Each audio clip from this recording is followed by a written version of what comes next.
Hello everyone, I am Dr. Nisha Krishnamurthy, the consultant pediatric nephrologist at Narayana Health, SRCC Children's Hospital at Haji Ali, Mumbai.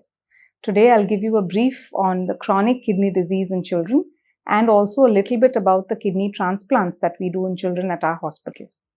Chronic kidney disease, as the name suggests, is a chronic condition of the kidneys which has lasted for more than 3 months and in which the function of the kidney gradually declines over a period of time.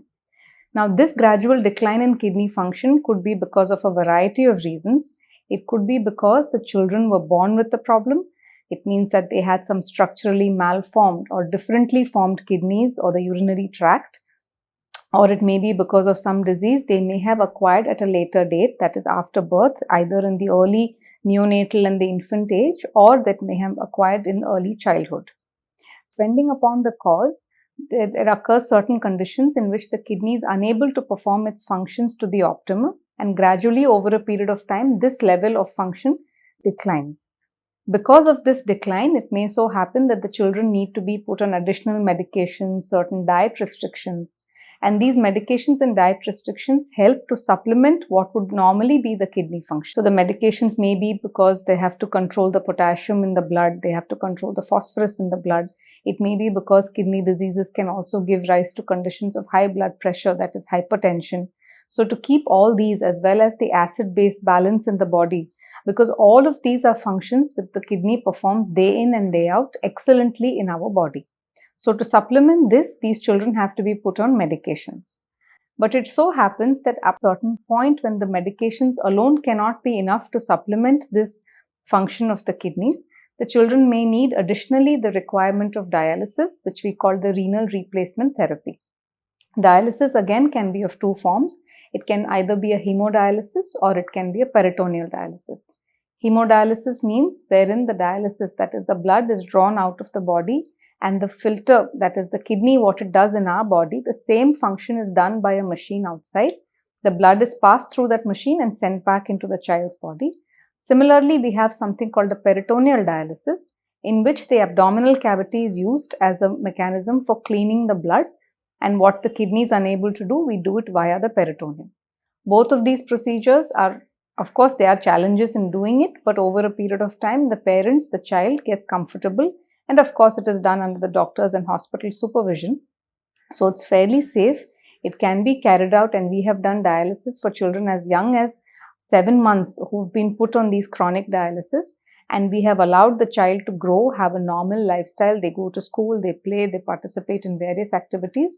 And we are able to pull them along till the stage at which probably they will be requiring a renal transplant. So typically, dialysis works as a bridge to a final condition of renal transplant, which is a more definitive solution for the problem of chronic kidney disease. Transplant involves that a new kidney is placed into the body of the child so that this new kidney can take on the function and the child is able to lead a fairly normal life after, without having any dialysis. However, they may be on long-term medications.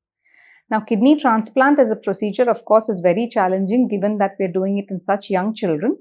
But we have learned and come up with state-of-the-art medications as well as processes that are helping us, and children are doing very well post the kidney transplant. The procedure involves, and going by our state laws, the kidney, that is the new kidney, is usually taken from the donor, which is either of the parents of the child or either of the grandparents, maternal or paternal. And we do this because it is always easier for the child to have a partly genetically matched kidney as against taking it from a cadaver donor. However, that too can be an option.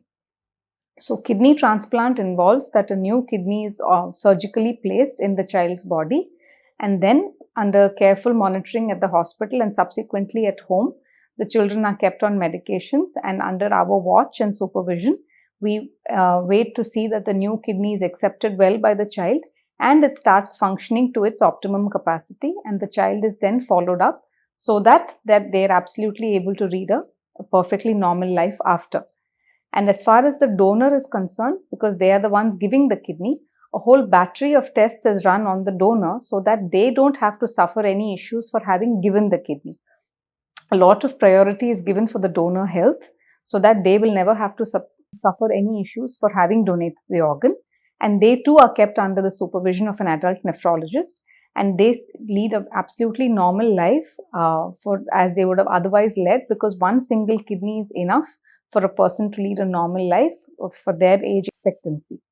So overall, we would encourage that the awareness of the kidney related diseases as well as the treatment option, we would like to increase the awareness about it in children as well as amongst their patients, so that no child has to suffer for the lack of the dialysis or for the lack of an organ replacement.